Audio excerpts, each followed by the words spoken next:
E aqui estamos para mais um vídeo no canal da Bolívia que me emociona. E dessa vez estou comentar de um assunto que eu deveria ter comentado acho que uns 3 dias, mas é carnaval, então, né, deixa eu curtir também um pouquinho, sabe? Não é só porque eu vou ficar em casa que eu não vou ter o jeito de curtir fazendo nada. Então é isso, sem mais delongas, vamos falar sobre L7 e sua saída do Sampaio Corrêa. Então é o seguinte, fui informado, acredito eu, na segunda-feira, acredito que foi na segunda-feira, que L7 não faz mais parte do elenco do Sampaio Correia. Ele acabou informando o seu desligamento, que aonde tudo indica ele vai voltar para o X1, que isso quer dizer que 2 dias, no caso, foi no domingo. Então, assim, ele não estará mais fazendo parte do elenco do Sampaio Corrêa. Inclusive, será algo que já estava sendo comentado dentro dos bastidores do Sampaio há um tempinho, que ele era uma das peças dentro do clube que acabaria saindo e acabou se confirmando. Ele não faz mais parte do elenco do Sampaio e volta para disputar o cinturão do X1 Brasil. Certo, né? Essas informações estão dadas. Agora vamos um pouquinho para o campo da análise do que foi essa contratação. Ah, mas por que você está analisando só ele e não os outros que saíram? O Galvão saiu, beleza. Não era nem para início de conversa, o Galvão é horrível. Então, tipo assim, eu estou muito feliz de ele ter saído e outras peças vão sair. Isso aí é óbvio. Que o Sampaio está fazendo uma reformulação para conseguir dar continuidade na temporada. Inclusive, até o Maracanã pede isso. E vamos ver se o Maracanã vai conseguir indicar jogadores para fazer isso. Eu espero que sim. Já seria um primeiro ponto interessante de talvez uma mudança no Sampaio. E eu gosto muito de falar isso porque toda vez eu digo, ai, mudança, mudança, mudança. E nunca acontece. Mas, né? Torcedor é trouxa, torcedor acredita, né? Então, o primeiro ponto foi uma questão midiática. Isso é óbvio. Isso é básico. Isso é simples. Foi midiática. Foi marketing puro. Tá? A gente pode falar depois de como foi essa passagem do L7, né? Que ele não fez gol, não fez assistência nem nada. Mas ele foi uma questão totalmente de mídia. Era para ele vir e tentar aumentar os números, tornar a maior visibilidade do Sampaio Corrêa, que estava no momento ruim, tentar atrair público, tentar atrair torcedores, tentar fazer com que a torcida viesse junto com o Sampaio na situação ruim que ela se encontra. Mas claramente o efeito principal que tanto o Sérgio Frota queria, como até mesmo o empresário do jogador queria, não aconteceu. Beleza? Acabou não acontecendo. Tanto que ele nem foi utilizado direito. Certo? Então não acabou não acontecendo. Houve essa troca, houve essa visibilidade, sim, mas foi muito pouca daquilo que eu acredito que poderia ter sido esperado pela direção do Sampaio. Tanto que, assim, eles postavam foto com ele, arte com ele, e as postagens iam pra altura, entendeu? Iam, tipo assim, pô, aumentavam pra caramba, duplicavam, até triplicavam, vamos dizer assim, mas quase duplicavam. E isso, assim, de certo ponto foi um pouco bom pro Sampaio, né? Marketing sempre bem-vindo, visibilidade é sempre bem-vinda, isso chama patrocinadores, isso chama atenção e etc. Mas aí o que acontece? Ela ficou muito nisso e foi muito pouco.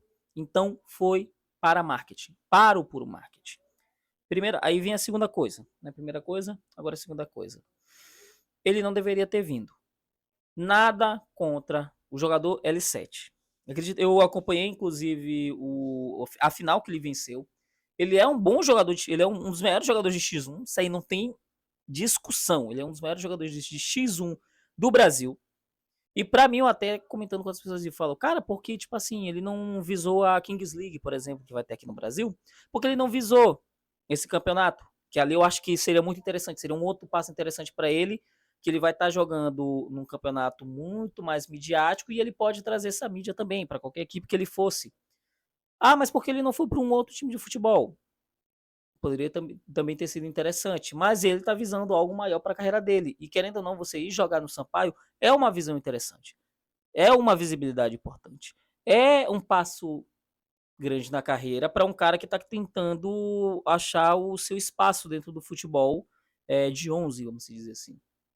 Mas parte do erro do Sampaio em ter contratado um jogador que não tinha rodagem, que não tinha experiência, que estava ou voltando ou iniciando a sua carreira como jogador profissional e que ainda precisava se provar. Inclusive, gente, eu vi gente comparando com o Pimentinha.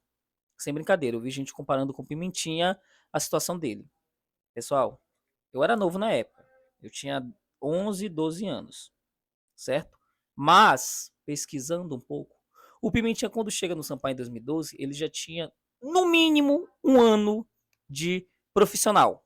Um ano de profissional. Entendeu? Para não dizer dois, porque ele tinha ali jogado no Moto, acho que ele tinha começado no MAC, na verdade não, começou no Moto, até chegou a jogar algumas partidas no MAC, segundo alguns sites, mas ele tinha jogado no Moto e ele se destacou no São José.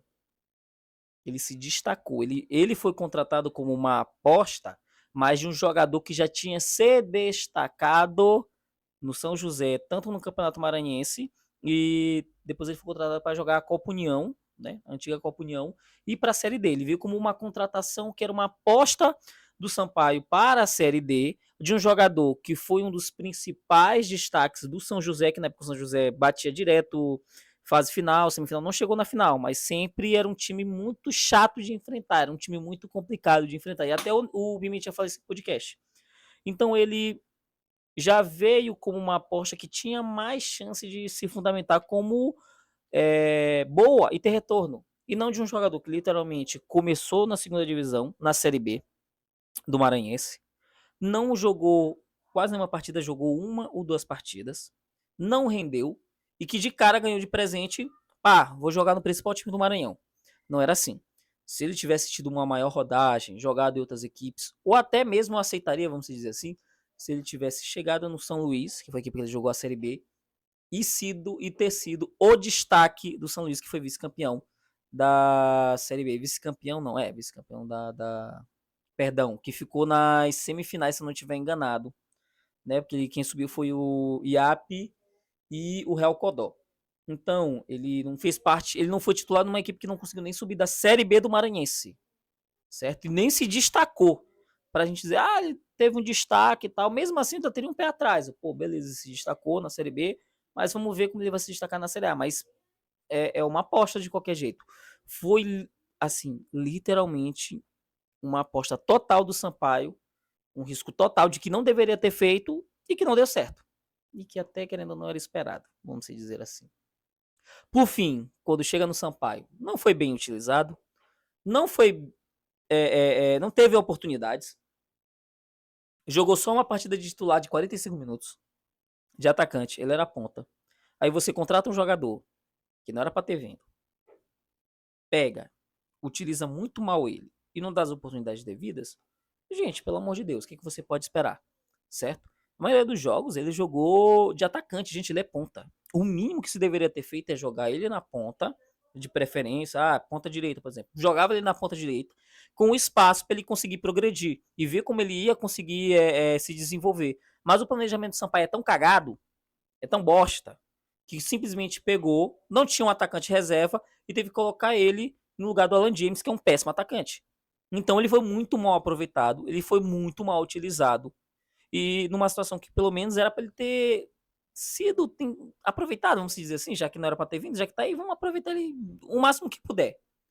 Jogou mal 7 partidas e, assim, infelizmente não deu certo. Não vou dizer que foi um fracasso, tá? Mas, pô, a gente também não esperava muito. O torcedor que esperou muito disso tá de sacanagem. Mas, assim, não deu certo. Boa sorte para a carreira dele no X1. Acredito que ele vai segurar por bastante tempo esse cinturão e em tudo que ele decidir. E ao Sampaio, espero que não faça mais nenhuma aposta desse tipo. E que se for fazer, seja alguma aposta que realmente tem uma grande chance de retorno, tem um retorno muito maior. E que agora, pelo menos, pense em um planejamento que seja muito mais assertivo, que seja muito mais direto para o resto dessa temporada. Então é isso. Antes de terminar, loja MR Grifes. A loja do torcedor e de quem segue o canal da Bolívia que me emociona. Se você quer camisas nacionais, internacionais, seleções, conjuntos, vestuário masculino, o seu lugar é aqui. Loja MR Grifes. E também use o cupom BQME1923, 10% de desconto na primeira compra. Se vacilar, ele vai estar bem aqui. Então é isso, 10 minutos de vídeo já fiz, eu acho que era para ter 5, foi 10, foi muito longo. Mas é isso, muito obrigado. Curta, comentem, compartilhe. Valeu, falou!